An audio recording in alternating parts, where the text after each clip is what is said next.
So Understandable. Google just does what it does, and you just have to deal with it. So we're probably live now. So if we are, greetings, welcome. This is ShadowCast 19. I am your humble host slash ranting asshole, Shadow Fox Infinite. I have with me Triple M, and yeah, welcome, welcome aboard. I've been away from these type of discussions and these type of podcasts that I normally conduct for quite a while. So since they are semi-monthly now instead of semi-weekly or weekly, then I can go ahead and try to catch up on all the events that I've missed since then. The last ShadowCast was actually in mid-April. And a lot has happened since then. So um, the first thing on the list is E3 predictions, but I figure I'll wait on that until some of the other people that I've been trying to invite for the past 30 minutes actually show up. So kind of what I want to talk about is you know some of the gaming news that has happened in the meantime, and obviously one of those things is about the entire Splatoon situation. So a lot of people were bitching about voice chat and things of that nature. By the way, for the one or two viewers that are out there, if you have any questions or comments or anything like that, feel free to put them in the questions little block here, or in the chat in the comments section on the actual video. We'll try to address them as much as possible. But regarding Splatoon, everybody has their own opinions and things like that. To me, the director of the game should not have given the excuse that he gave for voice chat, because at the end of the day, in my opinion, it doesn't need it. From my own personal experience and looking at the game beforehand and just knowing how it was laid out, it was pretty obvious that it wasn't going to be as useful as people think it would be. Now, there's a mode that was just released not too long ago for everybody that's level 10 and above to play in competitively. That kind of mode would be voice chat may help a little bit. But as far as regular turf war and things of that nature, the matches are only three minutes long. You aren't in a lobby for long enough before they switch you up and put you in another game. So you don't even have time to get a pre-game strategy together or a post-game analysis or talk after your game to be able to gather information together to find out why you got owned or whatever. And during a match, you definitely don't have enough time to let somebody know what they need to be doing. So, or communicate about certain things. So it's that game was designed basically so it can be fast, quick, fun for everybody. And I just disagree with anybody that feels that you need voice chat there. A lot of people say, oh, well, you can have it there and you can just press mute and then it'll be great for everybody. I'm like, no, because then you'll be a distraction for everybody else, and everybody else has to press mute because they hear your ass. A lot of people might not want to hear you, and that means they have to auto mute, or they will have to selectively mute you in a match, and that's not a goal. That's not a goal. Yes, they could probably set it up to where as soon as you jump online, you don't hear anybody. But what if there are people that don't know how to get to those options? What if there are people that don't know how to mute people? There are a lot of people that are buying this game, and they might be annoyed by the things that you think are great. And as other people from Nintendo have mentioned, those that are savvy will find a way to talk during the game anyway, so it really doesn't matter. And if you're listening to this podcast right now, you already know exactly how you could do that. We're using the tool right now. It's not that difficult. So that game is insanely fun for a bunch of reasons that I can't really describe, because Splatoon is not the sum of its parts. The sum of its parts are way smaller than what they appear. But when you're playing it, everything kind of fits together and makes sense in a way that cannot it can only be described tangibly. You can't really describe it in a literal sense. Like so many people have tried to say how the shooting doesn't matter and killing people would be a detriment and stuff like that. Well, there are cases where it actually helps, and there are cases where it hurts. Painting the level sometimes hurts and helps depending on what everybody else is doing on the map. So it's a very fluid game that changes from time to time. It depends on what other people are doing. It is not like a Call of Duty game where you just worry about your kill to death ratio and keep it moving. So it requires a very keen sense of cooperation in a hectic time frame, which is kind of the most frantic of multiplayer types you can get. So I Can don't you know, but can you describe the game as systematically hectic or chaotic? yeah, it's nothing but chaos. It's pure chaos, and it's some of the best fun I've had in a shooter in quite a long time. So, Even as you're losing. oh yeah, because I mean, you're even if you get blowed out in one game, I mean, the game switches people around and stuff like that, and then you could do the exact opposite in the next match. So it doesn't really matter. I, The thing you is, don't you don't necessarily have to be like really good at shooters or anything like that. You just have to do the right things and have the right tactics. yeah. Speaking about the players that actually COD this game, it's been reports that people like that are still doing it. So, yeah, those guys, you can pretty much say that they're a lost cause. Cause even if you're going, even if you have a communication of some sort, they might still won't listen to you. Exactly. So I just feel that while while Red Knight had a really really good uh, positive message and he had a good movement going on. Ultimately, for this game, it doesn't matter. There are tons of other games on Wii U where I feel that it would have been a lot better. Like I mean, for one, Bayonetta 2 would have been probably pretty good with voice chat.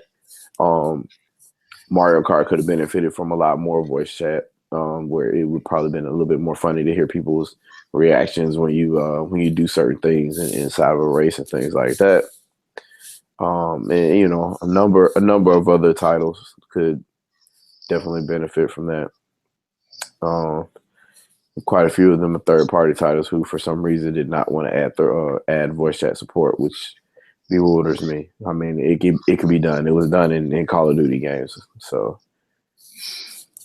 Nintendo themselves and what they choose not to add with it is, that's ultimately up to them. I personally believe that the back end for what they would use voice chat for is not ready yet. So whenever it gets ready, it'll show up. So, Well, all right, yeah. I Go have ahead, go ahead.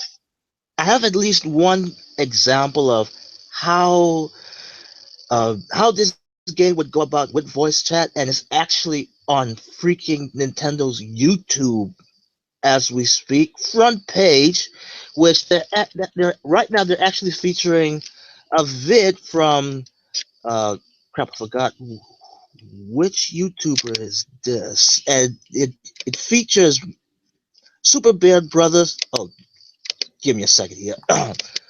Yeah, it features Beard Brothers, Matt Pat, and TJ Smith. Oh, it's a YouTube account called Random Encounters, and how things were going, I can pretty much tell you. Okay, just by my viewpoint or looking from the outside in, communication is rather hectic in this thing, which is, you know what, don't even bother. Yeah, definitely one of those things. It, A YouTube account called Random Encounters, and how things were going, I could pretty much tell you, okay, just by my viewpoint, or looking from the outside in, communication I really is thought that was coming from me. thing, which is, you know what, don't even bother.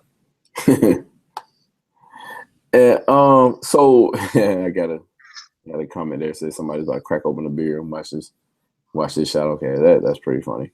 So yeah, I got a question I'm gonna answer real quick. It's dealing with kind of Splatoon a little bit. Anderson the Killer says, unlike the eShop, the drip feed method seems to be working in Splatoon's favor, kind of. Will this give Nintendo some bad ideas in the future, though? I suppose he means by the game not shipping with as much content as people would like. Those same people being fans of games like Evolve, which I find odd, and The Order 1886, which I find odd. Now, Nintendo knows what it needs to do, so I don't think they would do that to see how they can nickel and dime us. I think they understand that that's part of the problem right now. Go ahead. well, at the time when this was happening, when Splatoon just dropped, people were comparing Splatoon with how Destiny was doing its thing, and to be honest, I I I was one of the few, or maybe one of the many, that really did not bother the whole uh how they went about with with dropping DLC some later time. I At first I really thought that some people might not like that, but if this thing goes off without a hitch, I see no problem with it. Yeah, I don't think Nintendo's going to do that to anybody. I think they know where their bread and butter is, and that's the core fan base and keeping them happy with Wii U's right now. Them trying to drip feed or do that with every other franchise would probably be a bad business move, and I think they know that, especially in North America. So they know we're finicky here. So Oh, that's I, good. I I did forget to mention about the whole 10-year plan that they were going to do with Destiny, which I was actually skeptical at first until they announced that there's going to be a sequel to Destiny. So Mm. yeah, I wasn't. Yeah, they're gonna do the sequel to God. Destiny, yet still have DLC for that too. So there's another Splatoon related question here. This is from Nova Region. Says, how do you see Splatoon evolving in the competitive scene? Do you think we'll get LAN support or custom loadouts or even voice chat or more online multiplayer modes? Now the land support, that yes, I would like to see it.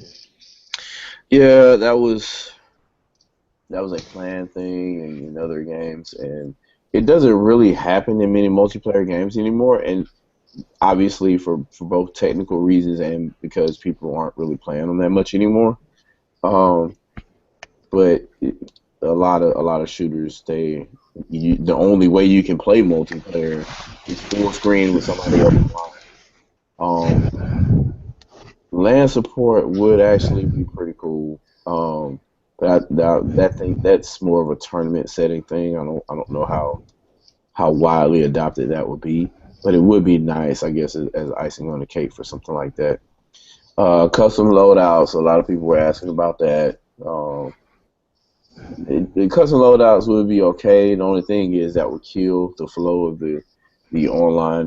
Like for Turf War, definitely the online component is you win or lose. You sit in the lobby for a couple of seconds while you play the squid jump or whatever, and like you only get a couple seconds to do it, and you're right back in the next match.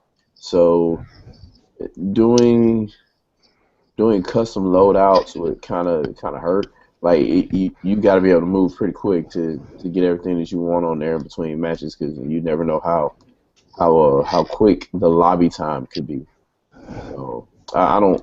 They will either have to change the lobby time, which I think would take away from the game, or they have to come up with a quicker way for them to select loadouts, like some kind of special key combination or button combination or whatever to pick different sets. Personally, I wouldn't want to give up. I wouldn't want to give up my game. I wouldn't want to give up my game. The game, that little Splatoon mini game to change loadouts, because I ain't gonna lie, that shit's just as addictive as the game itself. Yeah, split jump is awesome. So, yeah, and voice chat, we kind of already, I think we already beat that dead horse quite a bit. So, basically, it shouldn't be a discussion if you use Google products. Period. So, if you have a YouTube channel and you're complaining about not having voice chat in a game that you constantly use Google Hangouts on, I just don't. That blows my mind. It should not be difficult for you to be able to use both at the same time. It's to the point where you can run Google Hangouts on your phone. So I don't know what to tell you. If you just really want to talk to somebody that bad, the tools are.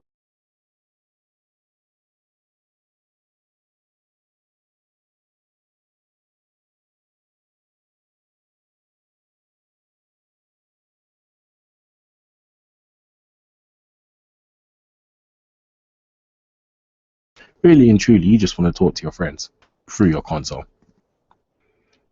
I'm not saying some games don't require, people to kind of talk and strategize and stuff, and I'm not saying there aren't people who actually use voice chat for that, but I think the vast majority of people just want to talk to their friends through their console.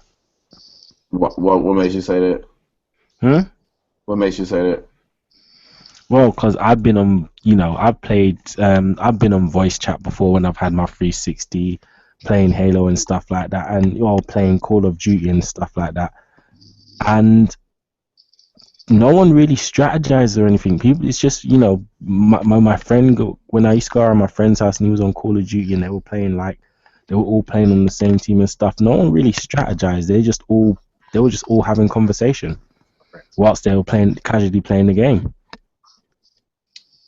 Yeah, and it's kind of that's more of what I've noticed also. Like I was talking about it before about my son playing Grand Theft Auto, and nobody really uses the chat for anything. It's just kind of like they use it as like they're talking on the phone while playing the game, and that kind of happens even in competitive games, like a couple of games I play or I whatever. They mean, even with us when we play games, like when we're on hangouts and stuff like that, we're not really strategizing in games, and we're just chatting. no, we're just chatting, talking about anything, and I don't think that's necessary for a game like Splatoon.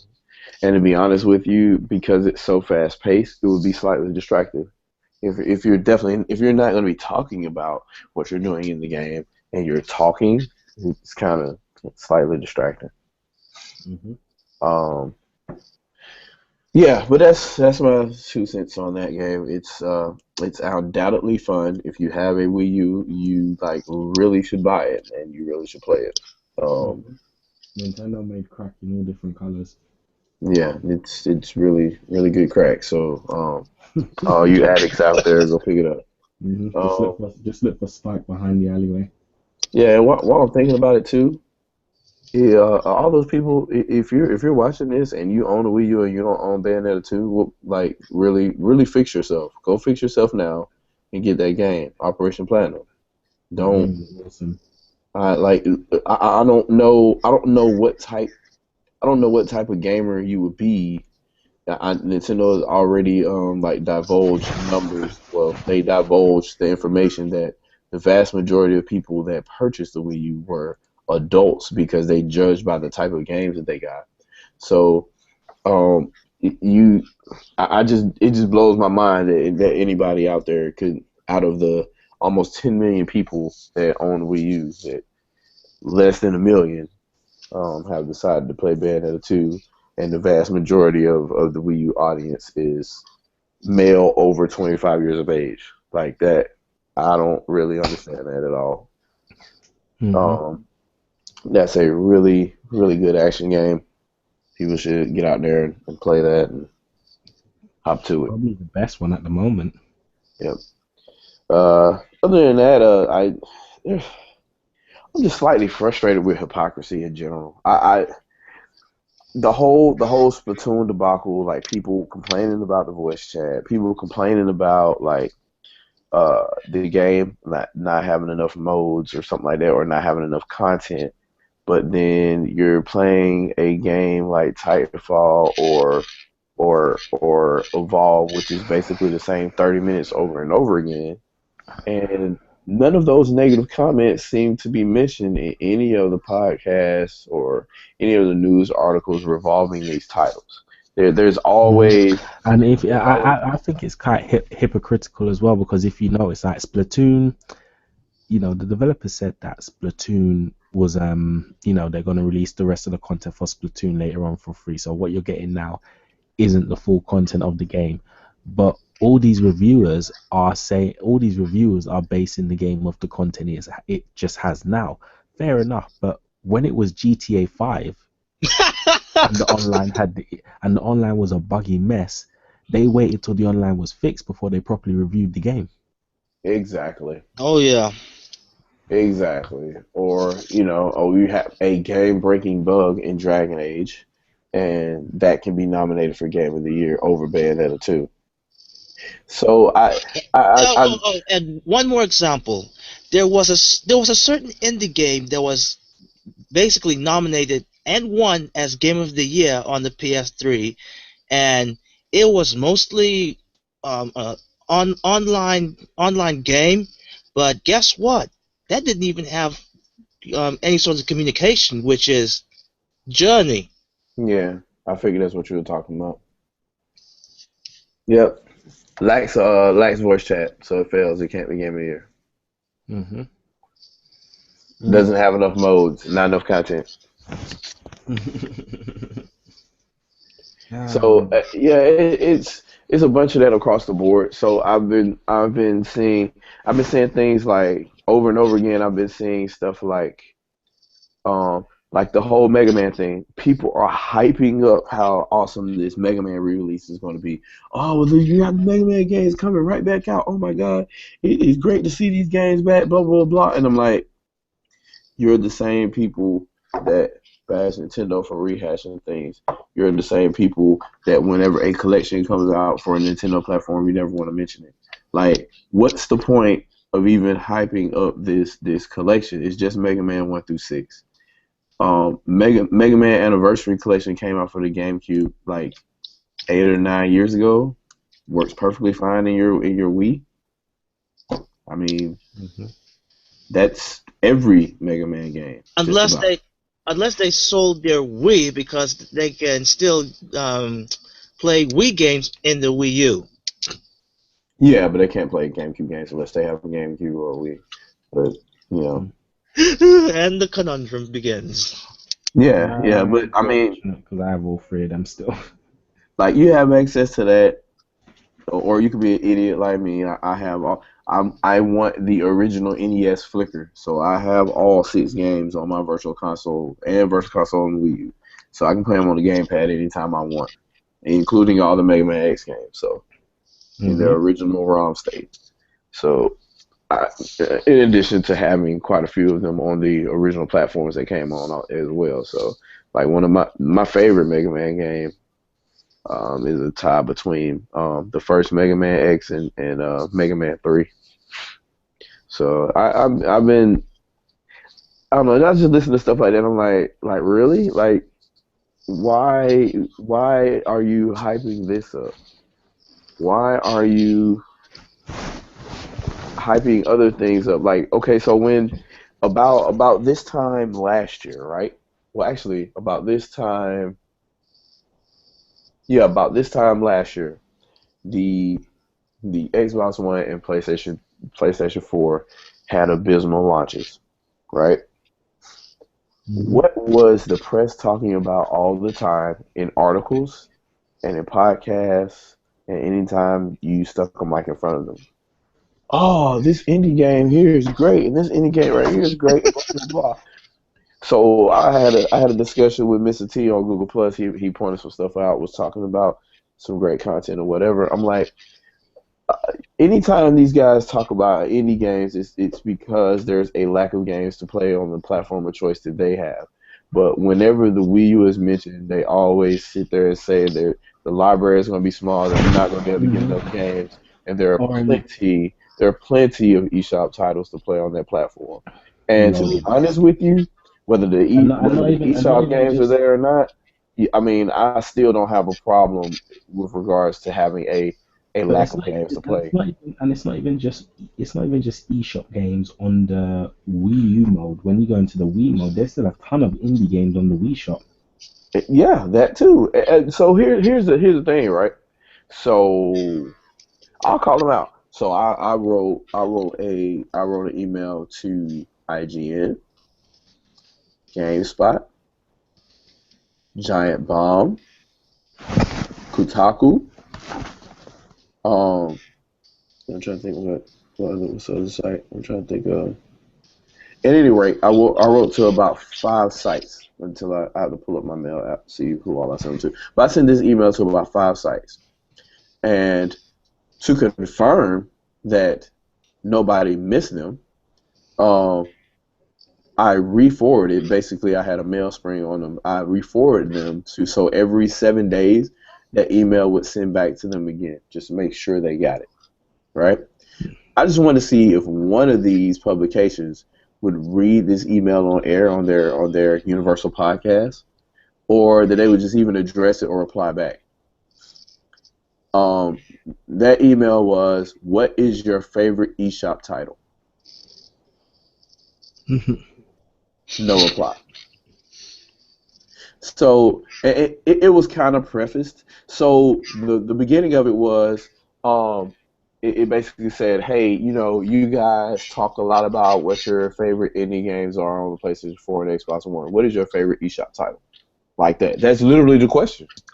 Just asking, I and bet. I've yet to get an answer. And I, I don't. I I'm bet not a that. conspiracy theory guy, but common sense and observation prevails on that one. I'm guessing they thought that you were trying to bait them.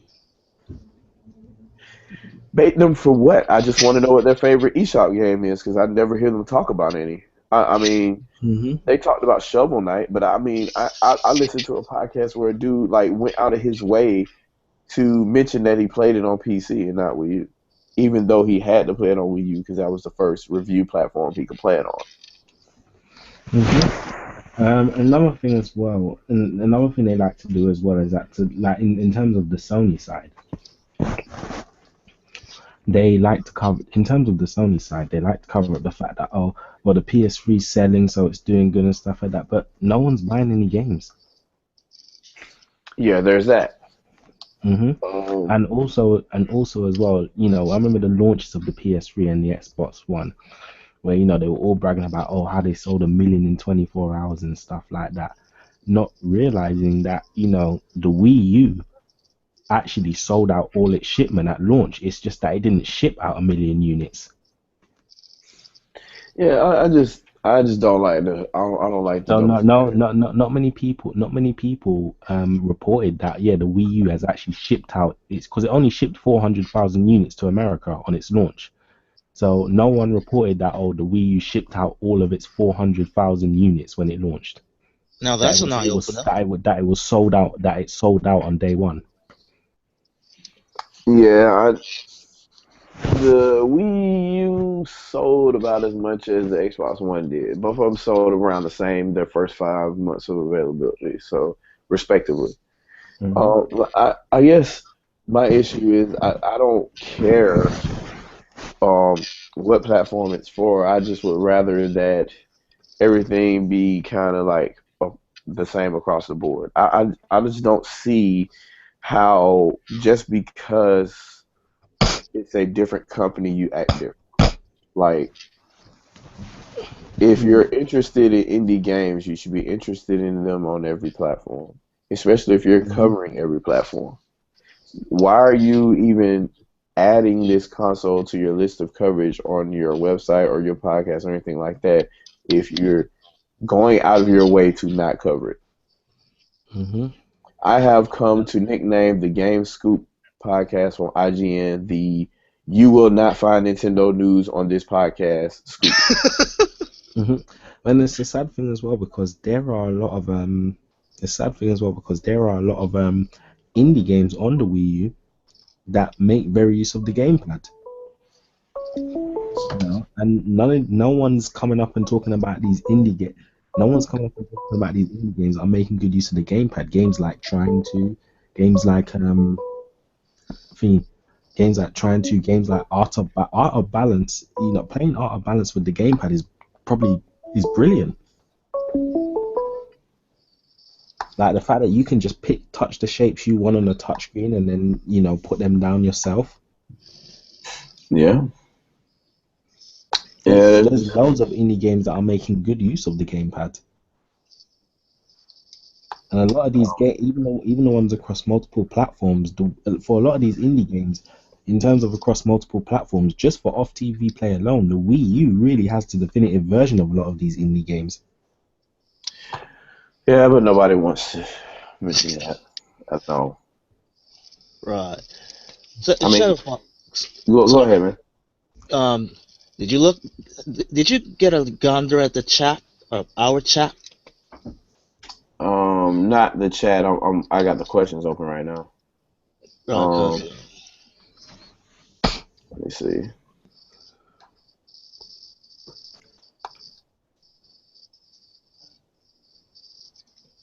Okay. I'll take care of that. Yeah, I'm having some invite issues thanks to the Halo gods and the Google gods. So, Oh, great. The whole technical difficulties has come back from Mr. Red Fox last session, which They're not technical difficulties, they're technical Google teas. Yeah. You know, I'll take that one. Whatever you do, don't put all your stuff in the cloud. Whatever you do, because this will end up happening to you. Let me. For some reason, I already had that thought in my mind. Which, if it's sensitive information, you know what? I'd rather keep it right close to me. I agree with you there, definitely. Yeah. So, it's been since April to May, and in that time frame, I've already seen enough of that bullshit, if you will, and I just don't get it anymore. I just really don't get. There's nothing for the press at large to gain from. Oh, this is complete. It's complete hogwash. Yeah, there's nothing for them to gain from them doing their bidding. Like they're even trying to follow Nintendo's path. So all the ass kissing that a lot of these journalists have done for Microsoft is about to be it's about to come full circle. And Microsoft's going to shit on them anyway. All their exclusives and all that other stuff are going to go away, and Microsoft's going to start doing their own little videos like Nintendo does and cut them completely out of the circle. So I think right now you can already see Microsoft going in that direction. I mean, isn't that what's Microsoft doing, but with the Oculus Rift? Or they're just presenting half of the presentation for the Oculus Rift? I think the R&D that they were doing for their own 3D implementation wasn't good enough, so they're lobbying money again for whoever has the talent. What it sounds like to me, anyway. I could be wrong, but. Well, I mean, what do you think of like the whole Oculus Rift and Project Morpheus thing? Do you think it's like the next big thing or anything, or do you kind of just think it's just one of those things that's just going to be there? It's going to be one of those things that's there. It's not. I don't think it'll fly. It'll probably sell enough units to cover a lot of the cost there, but it's going to be a slow burn for that thing if it's ever going to be popular because it's a change of lifestyle. Yeah, I mean, every time I hear about like the Oculus or the Project Morpheus, it's just like I'm not concerned. Like I'm really in no haste or no rush to be going into virtual reality at the moment. What the hell is going on? Man, so let's see here. I Listen, have. you're not the only one with that whole sentiment because I was also in the mind of yeah, and even before I saw the Matrix movie, I already thought, okay, what if your mind, what if your vision in that certain device there, and it tricks your mind into a way that what you see is actually real. That could be quite potential. And I've heard some cases when they were demoing these devices that some people actually had motion sickness. And Triple M, I've only got one thing to ask you. How would you know the difference between the real dream world and the real world?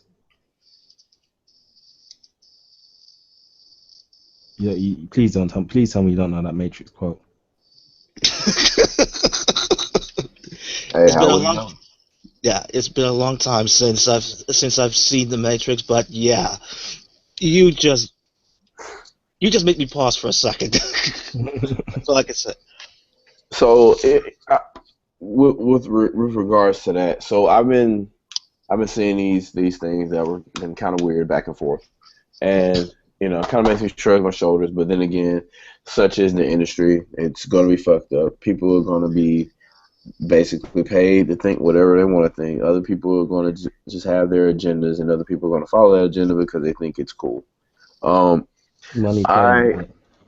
I personally have been playing the hell out of Darksiders 2 for whatever stupid reason, and in addition to Splatoon and Dead Space 2 because I promised I would play it since I was playing it on that one video that I put out not so long ago.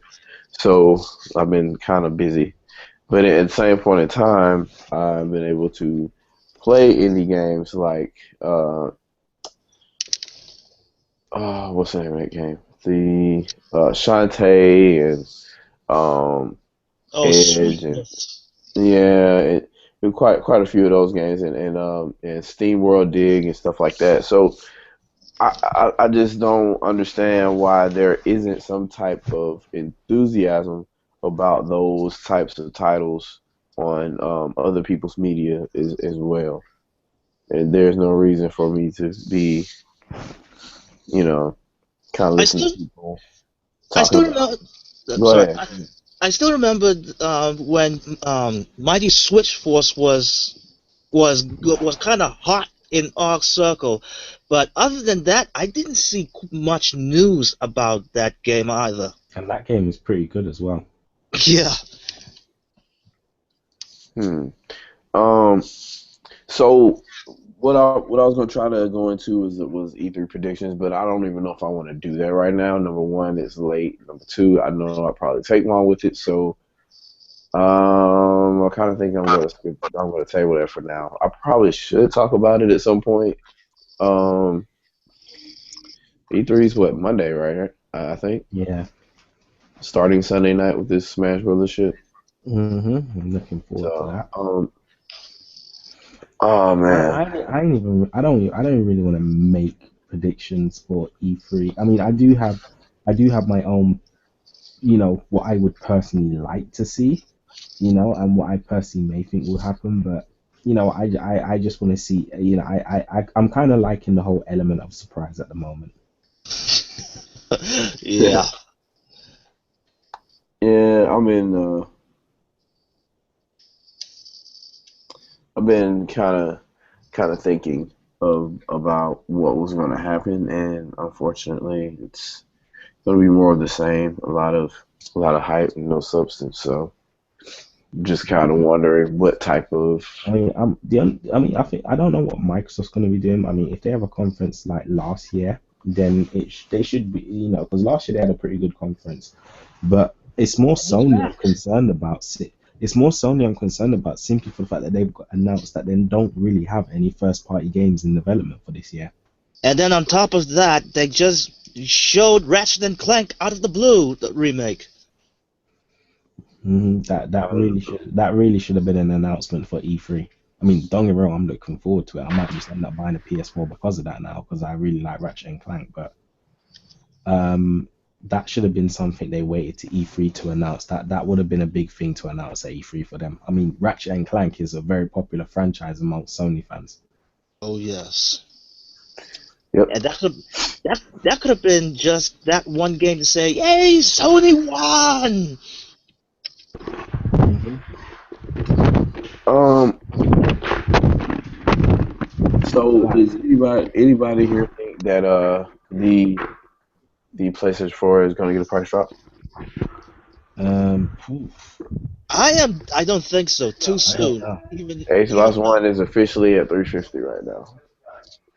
I mean, I don't know. It may get one to like maybe 380, but I think with the momentum of sales at the moment that Sony are getting, I don't like if the momentum of sales keeps going, I don't think they're gonna drop it anytime soon. I yeah, think it's possible. I actually think it's possible that Nintendo may have a small price drop simply for I the think fact so. that simply for the fact that they can actually afford to do it. Yeah. Yeah, I think so as well. Since it's going to be year 3 for the Wii U. Mm-hmm. Year 3 is a banner year, or it could be a banner year. Yeah, so I think it might probably drop to maybe like what's it on now? It's 250 over here in Europe, so maybe probably 229 or Mm-hmm. 219. I plan on doing it. Did someone just join? Yep. What's up, Kim? What's going on with you, man?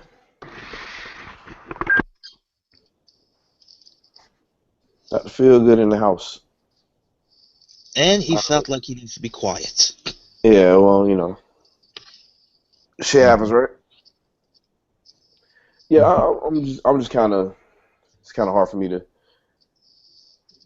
parse what I really would like to say, because what I really would like to say is probably a lot of negative stuff. So I'll I'll refrain from that. And what I'll do is, since we have the little questions app over here and it's kind of full, I'll go ahead and read another one here. Um, Another Splatoon question. Gotta love it. Since Splatoon does not have voice chat and is selling pretty well, do you think there's any chance of Devil's Third to not have it? I personally don't think this will happen, but I fear there's a chance. It's a Nintendo published title. Who knows, man? They could have it or not have it. What Mm-hmm. you guys think about But that? then it's possible because I mean, if Valhalla's controlling all the development, Nintendo's more likely going to give them the freedom to say whether or not they want voice chat in the game. Because if you look at Pokemon, it's the same thing. Like the Pokemon company decide whether or not voice chat's in the game, and Nintendo still publishes it. I mean, all the recent Pokemon games that went online, they've all had some level of voice chat. Yeah. Alrighty. I got another question here. Will the last Guardian finally return? I'll comment last on that. But the floor is open. Whoever wants to speak on it, go ahead. Boy, Probably. this thing is really coming like the last Guardian for true. Yeah. Everything else is coming before it. Every E3, the name Last Guardian always pops up, and the game itself never shows up. Hmm. I mean, people get at Nintendo for delaying games, but no one calls out Sony for the fact that they ain't announced anything to do with Last Guardian or Square Enix on the fact that they didn't announce anything. They said they've only like gone halfway through with Final Fantasy and all that stuff, and they didn't really announce a solid release period for Kingdom Hearts 3. You know, I wouldn't even mind about a release window for Kingdom Hearts 3, If it's coming, because it is. yeah, it is coming. Judging the record of Square Enix with some of their most anticipated game, one will have to wonder. You know what? Square Enix, just take your time, and when it's done, then make a release date or release window. Man, before the last Guardian returns, there needs to be gameplay footage. That's all I really have to say about that. want to see gameplay. Mm-hmm. So that was from GH Dave 12, and I got another question from Tony Konami Karan. Do you Okay, think PS? Go ahead. Go ahead. I'm sorry, Shadow Fox, but you're kind of butchering this man's name. I think it should be pronounced as a in a Japanese accent, as in Tony Kaname Kuran. But that's just me. Tony. Okay. Do you think PS4 architect Mark Cerny have learned his lesson? I'll say has learned his lesson in making Knack now that he's directing The Last Guardian. Wait a minute, he's directing The Last Guardian? I don't know, but I think that answers its own question. If that's accurate, I think it. Yeah. That's the thing. I'm asking because there has been no news concerning Mark Kearney with relation with The Last Guardian. But hey, if So something, go ahead, Doctor. I was gonna say I don't think it's coming. I I think it's one of those games that it was meant to build hype and sell consoles, but we all have seen what Sony's been doing for the last, I would say, 6 or 7 years. They show a benchmark trailer of a game running, to show off a new engine, but there was never really a game planned around or for that engine per se.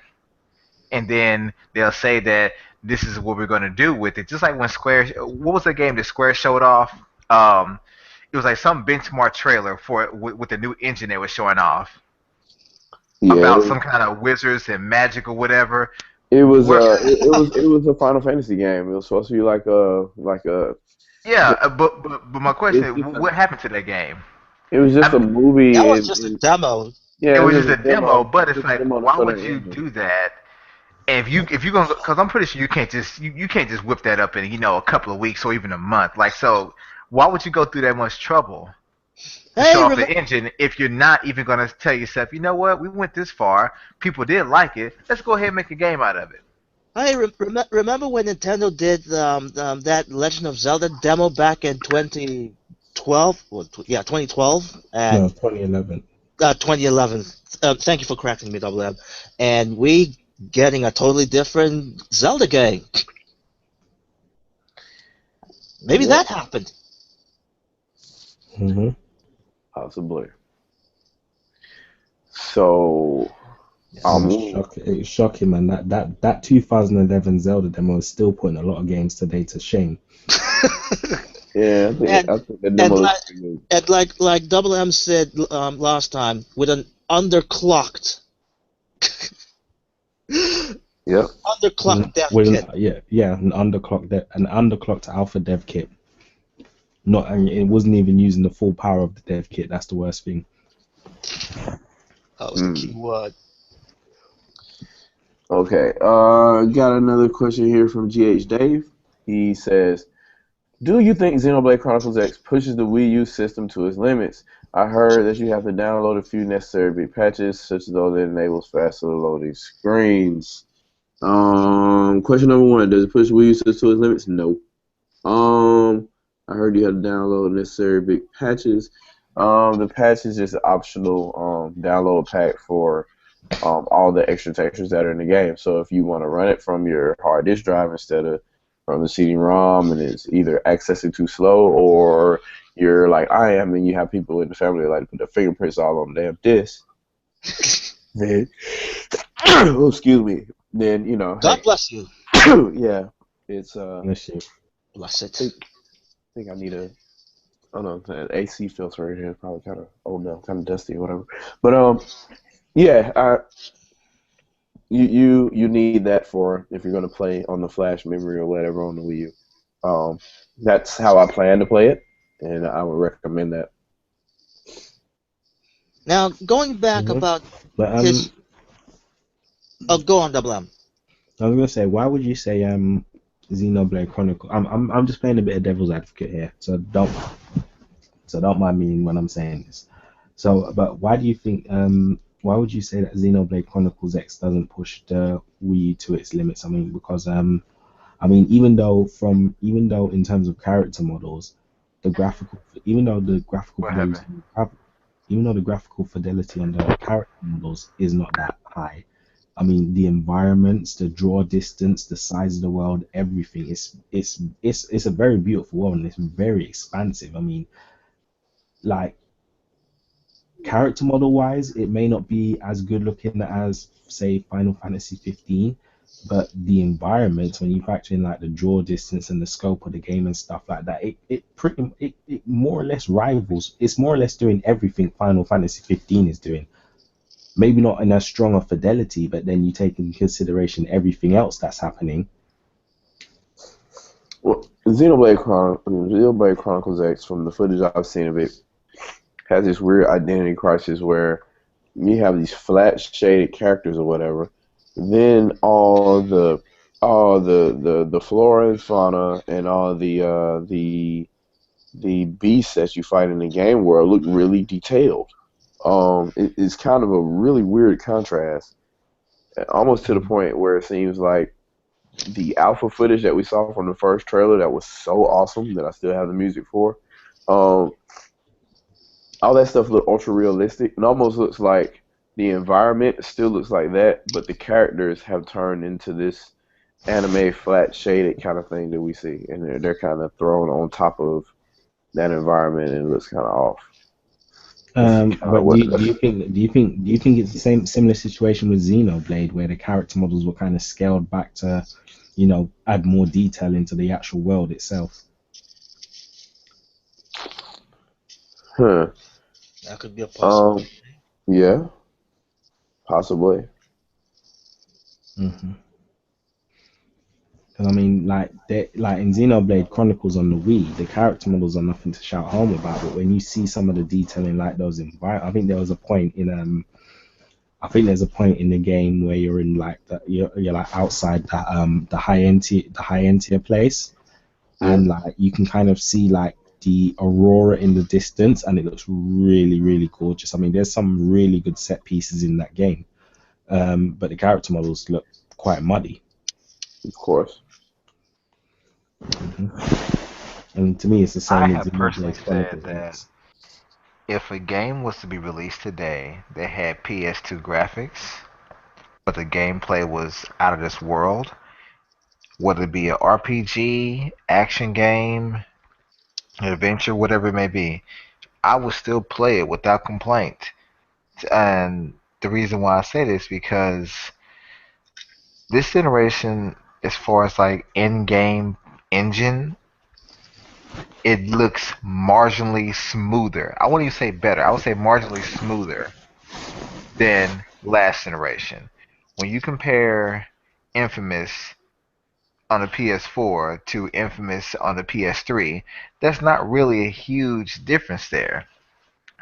And if they actually design a game, let's say for example, if Final Fantasy 15 looked just like 13, but just had the same, play style of open world as Final Fantasy as it does now, I would be okay with it. I'm pretty sure a lot of people would be like, "Oh, look at that game! I'm not gonna buy it. That's a huge downgrade from what we saw before." But to me, it's like if you made it look like Final Fantasy 13, but you gave me this huge, expansive, fully detailed and world that's just full of life and things to do, I just really wouldn't care.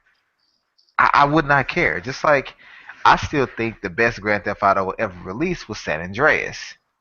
San Andreas was huge. It was huge, and even though a lot of that game was racist, I mean, we could all agree with that. The dude looking like Easy E, but at the exact same time, the game was huge. There was a Don't lot forget, more Sweet to was look like do. eight ball. It was a lot more to do, just like how they gave Grand Theft Auto 4 such high scores, and then a year later, these same people that gave like a perfect score were like, They well, disappointed me. out of all, like if you look at, they said looking at Grand Theft Auto 4 now, I'm not sure why we gave it a high score because like out of all like that space, even in Grand Theft Auto 5, as big as that world is, there are not many buildings you can actually walk into. They're just shells. You can land on top of them, You can walk around them, but you can't go inside and interact with anything. If you see a big 50-story corporate building, you can't go inside floor to floor and see people working or whatever. You can't. There's only a handful of buildings you can actually go into. To me, that's shallow gameplay. How you can give me this, like even in Lego City Undercover, there were a lot of buildings you could actually go in and people were there eating or sitting down talking, having conversations, even in folks' backyards. It was very lively. But in today's games, they look good, but but it's shallow. And there's no detail. There's nothing that sucks you in and makes you feel like, oh wow, like I feel like this is a real complete world. I don't even think half of these games. I don't even think half of these games even look that impressive. To be honest, they're not doing anything. They're not really doing anything new. If anything, they're going backwards because they're pushing the graphical fidelity so high that they're having to cut back on certain attention to details in certain games. You know, and it's quite sad when you see games that are made in like what 2015 now in this generation that are lacking features that were in games in the fifth generation. Hmm. Kind of not sure how to. Well, needless to say, GH12. This question is answered, I think. Um. Shadow, I've got a question for you. Uh-oh. Yeah. Go ahead. Yeah, I've got a question for you. I was going to ask, do you think the new version of Zelda on the Wii U is going to have any loading screens? Like when you're playing the game? I'm thinking so. I don't think it'll be in the main hub open world, but I think a lot of stuff surrounding it will have those little cutscenes that tell you you're walking in the door. Okay. That's just a game design thing. I think more than anything else. Could they probably not do that in a lot of ways right now? Probably, but the way that they make that's I don't know. It just seems like that's a good breakup for them to go from the open world to the closed world to say I don't know, just any type of not I hate to call them mini games, but whatever all the other little tasks and stuff that you could do in the game or whatever to earn rupees or what have you or half a heart piece or whatever. Those have to be in place. So Yeah. I'm just wondering. They normally require load time, so they yeah. Cool. That's what how I feel about that. Another Xenoblade question. Do you think Xenoblade Chronicles is going to sell more in the United States and Canada than our native country in Japan? And that's from Tony again. I'm not saying his whole name, but what does anybody think about that? I don't really have an opinion on that, to be honest. Actually, this is a tough one since it's this is not your typical RPG. I think the online multiplayer is probably. I think the online co-op multiplayer is gonna kind of maybe push more sales in the West.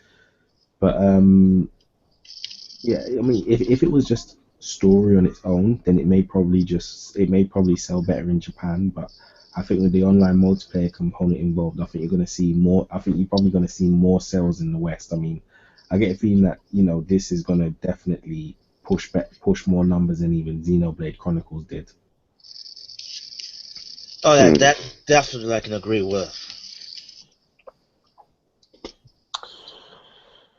I don't care one way or the other what happens with that title, other than good sales.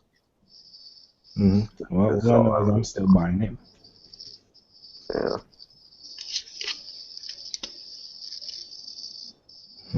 All right, so let me look here. What else do I have going? Anderson again says, I've noticed that certain YouTube reviewers also bring up the Wii U's rough early years and yet never bring it up with the PS4. Some have mainly only played review indie games on it but don't acknowledge it. Why is that? That's just great question. That's a wonderful question. Anybody can answer that? Uh, Go on, Triple M. I did mention about GameStop on Red Fox a few podcasts back about there was one the article about interviewing Reggie, and they posted a video was posted on that article, and I did say it was last year's it was filmed prior to last year's E3. Well, I've waited a while on that site, and wouldn't you know it, they had they had some sort of discussion or slash prediction about this year's E3. And then when it comes to Nintendo, for some reason they still believe Nintendo is still having a rocky um, it's still not doing as well as they think they should be. While in fact, I'm sorry, the Wii U is actually selling at a profit, so that's not really bad considering. Now comparing with Sony's PS4, I can get that, but they didn't even compare. Which yeah, and then the fact that you add up when all of us did anticipated that Sony and Microsoft's will be having some sort of a drought in their first year. Now, But guys, sorry to interrupt you, but guys, I'm gonna kind of bounce out now, like just for time purposes. Like the sleep is starting to hit me now. No problem, man. No problem. I feel you on that. You want to get your outro, man, or what you want to do? Yeah, man, this is Disciple from DGC for Gamers, and yeah, I'm tired. But yeah, as I always say, I always enjoy being part of the ShadowCast. It's like stupid hours where I am now. So, unfortunately, I can't stay for the rest of it. But as I always say, man, play your games, enjoy your games, and just have fun. Peace, people. Okay. adios. Yeah. So with that, the WM has come and gone. So, gotta love the hypocritical stance of some people. So, Oh yes. you got the PS4 had a rocky start, the Xbox One had a rocky start with regards to games, just like people wanted to say about the Wii U, even though it had the largest launch capacity of any platform. Well, I forgot to point it out. In my eyes, I didn't, even though I expected this would happen, but I really didn't expect it to be this severe, even till now. Yeah. But it seems like no other gaming media is actually acknowledging that. That's the funny Because the part. PS4 is a preferred platform of choice right now. The Wii U isn't selling well. So if it's not selling well, what they're going to talk about is the console having early troubles, and they're just going to refer to it selling. And every now and then they'll try to attribute it to saying games aren't around either. But we all know that's highly inaccurate. So it is what it is. It just seems to be what they want to do. So Oh, by the way, while I was clapping to that question, I was actually impersonating the Joker in the Dark Knight. That sarcastic look. in a Dark Knight, I didn't get what you said. Say that again. I was actually impersonating the Joker. The Joker while he was, Oh, when you did the sarcastically clap. clapping. Yeah. Okay, so what I kind of wanted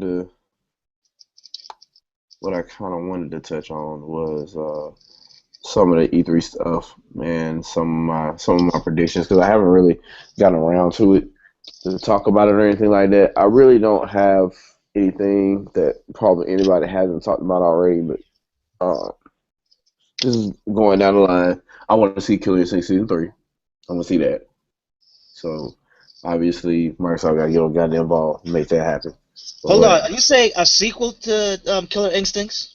no, Killer Instinct season 3. It's Oh, season basically, 3. yeah, it's basically being stretched out. So Oh um, yeah.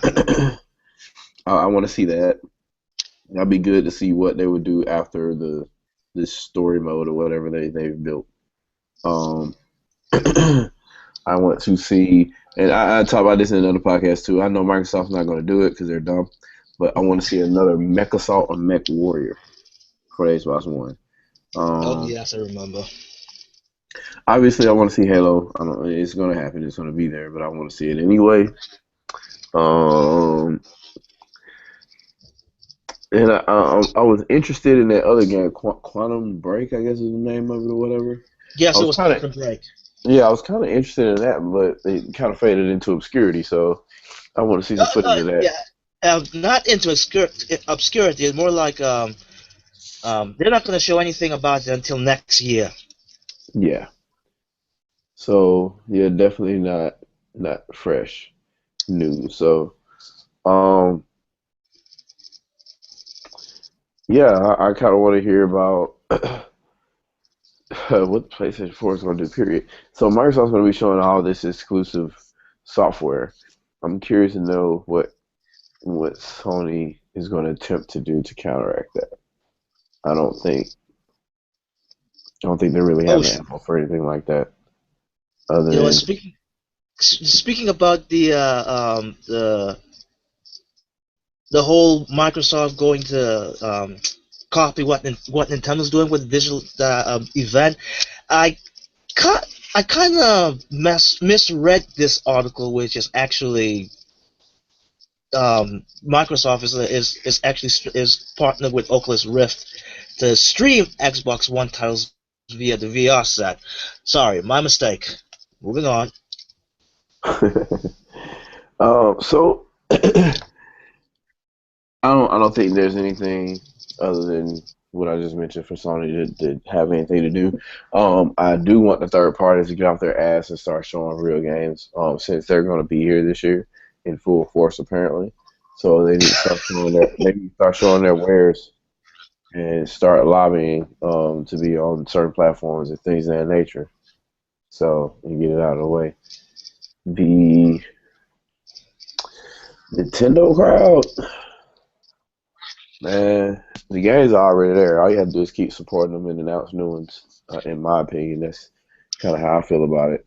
Um, yeah, that's kind of all I want to see.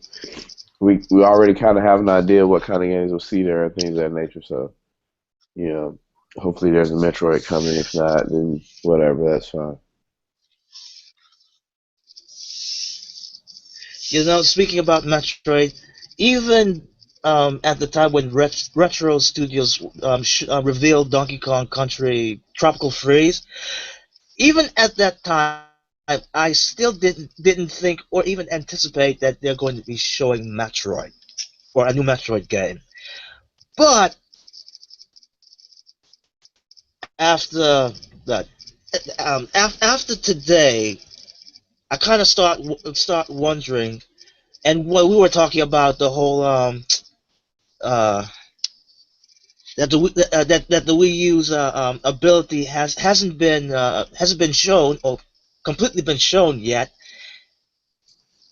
Maybe this year, Retro Studios, and it's actually since that time, Retro Studio was actually very quiet, mummed about it. So you know, that that is giving me an inch in the possibility that maybe this year, Retro Studios might reveal what they have in store. But I'm just saying that's a possibility. I'm not saying that that's going to happen.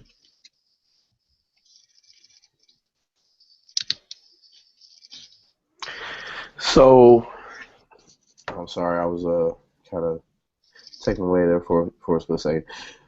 Um, yeah, I'm just if a Metroid game is announced, that's pretty much it. That packs of bags for everybody. If the Nintendo Direct is absolutely funny and enduring and has a lot of content we want to see, that pretty much wraps it up for everybody. I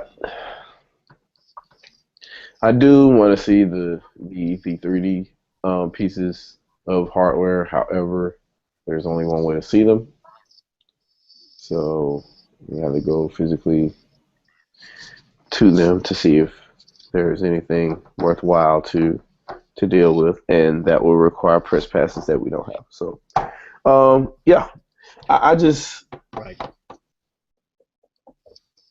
this has been the hardest to predict year.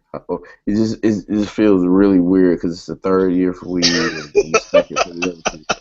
So you're in that odd flux where you don't know what the fuck they're gonna do. Um, yeah, it's kind of hard to take. So I don't know. Any of you guys that y'all have I mean, any particular predictions or anything like that you wanna throw out there, or any wild hairs? well, I've already done my predictions in Red Fox the podcast with that we did with Microsoft, Sony, and then what's supposed to be a third party discussion or prediction podcast, which turned out turned out to be Nintendo self. But yeah, all I can say is, well, last year was like you can see what something was going to happen uh, because when the thing when the event was starting or was setting up before E3, you could basically smell what was happening around the corner. This year, however, when we thought things could have gotten better, but it turns out it has gotten worse, and then the whole media really just ignoring the elephant in the room, which is pretty darn freaking obvious if you ask me. And Yeah, yeah, and on top of that, Nintendo doing a mini micro direct before E3, and then even after that happened, you see a slew of news of games coming from Nintendo and their closest third-party publishers, and you just go like totally blank mind and going like, okay, what the heck is going to happen here?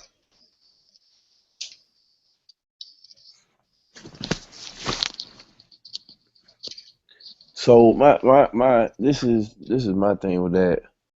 So they're not only is Nintendo doing what they're doing on I guess the day of E3 or a little bit before that. Oh, yeah, the day before E3, the pre E3 show was it Sunday? Yeah, was it Yeah. Sunday? Game trailers and IGN are going to be showing whatever the new platinum game is, and some people have I'm reason to sorry, believe but it's a Nintendo game. Some I'm people sorry, don't. but that feels like Nintendo is giving these gaming media a freaking bone. Well, they always ask for one, so there's that.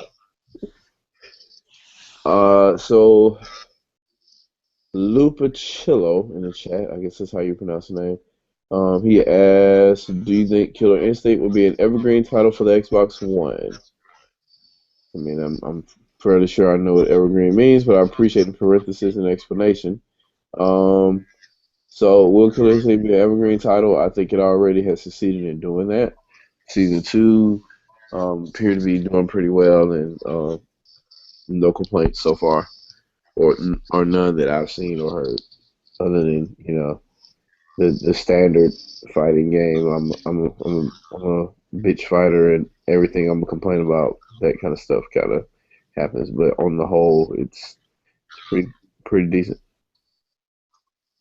Let's see what we got here. can I make an interjection about the killer instincts? Go ahead. Yeah. Well, since like Lupiso said that this, and you actually said that this is an evergreen title, but I was thinking maybe they might they might actually roll out the DLC free or not all the way to the end of this generation, and by that time they might actually put out a physical copy of everything on it. But maybe that's just me wishful thinking. But yeah.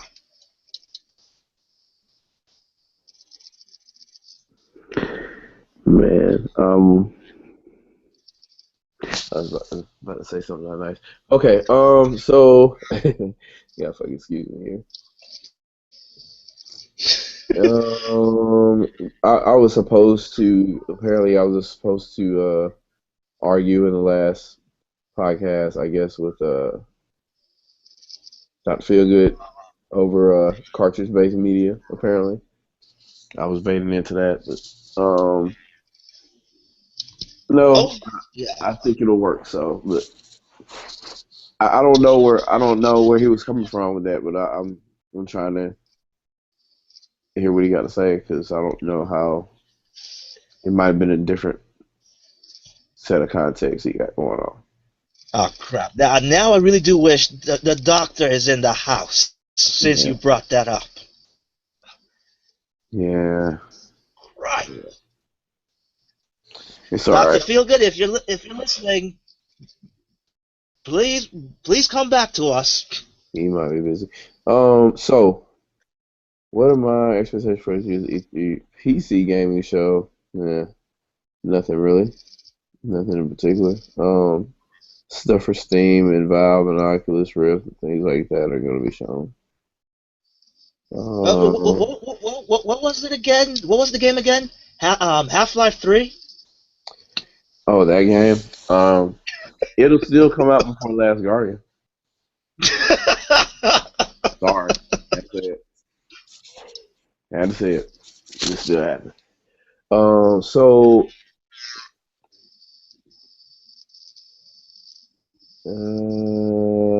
somebody asked me, since I'm a graduate, in my opinion, what are the modern challenges of today's college students besides loans, of course? Loans. Um, yeah, college students have to deal with that. They got to figure out how to get a job and just kind of out there in the wind. Your first day from school, start working, get a job anywhere, and you will find better places to establish yourself after that. But yeah, okay. What else we got here?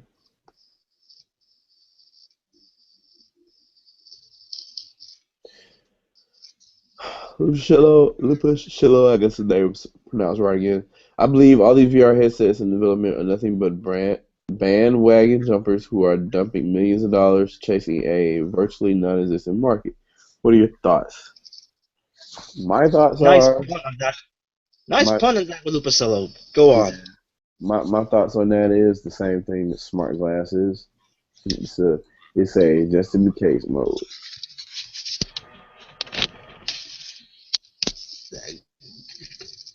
You know, I was basically saying the same, but yeah, I forgot about the smart glass. Yeah, that That was that whole yeah, that actually came and went like lightning. yeah. Let's see what other things we got here. So yeah, the VR headset situation is whatever, man. That's so like 2001 ish, but it if it can be better or we play it a little bit differently, that'll work. Maybe when you hand people a controller, it has three analog sticks. Maybe I don't know, and then that's when you pull that thing out. So um,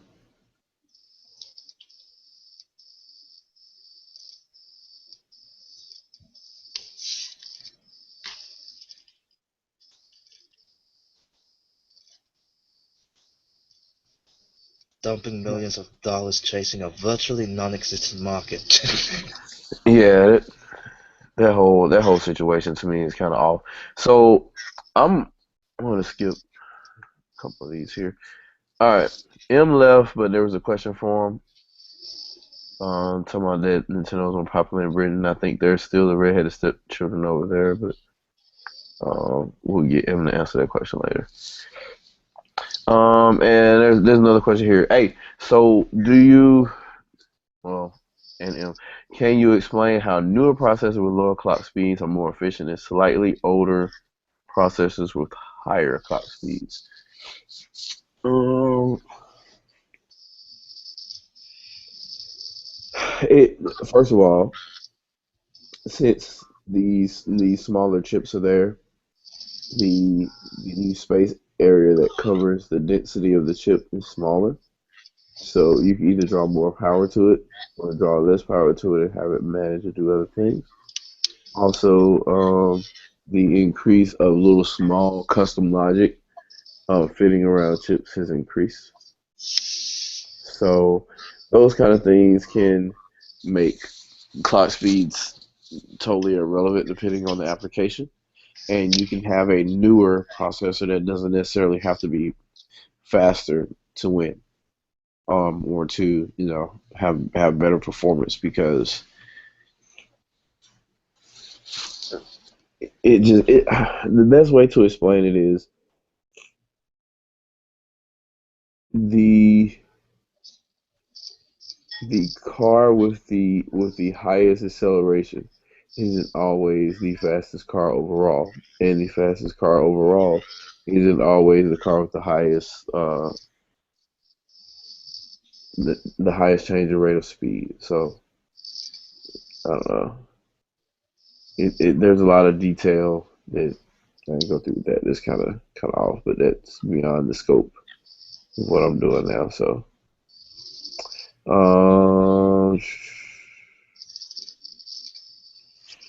let's see what else. I'm trying to cut these all out because I may have to cut this guy short. Okay.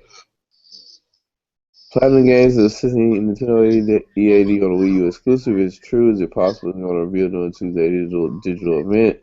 I think if it doesn't show up at Tuesday digital event, it definitely will be on Monday. That's what I think. Anyway.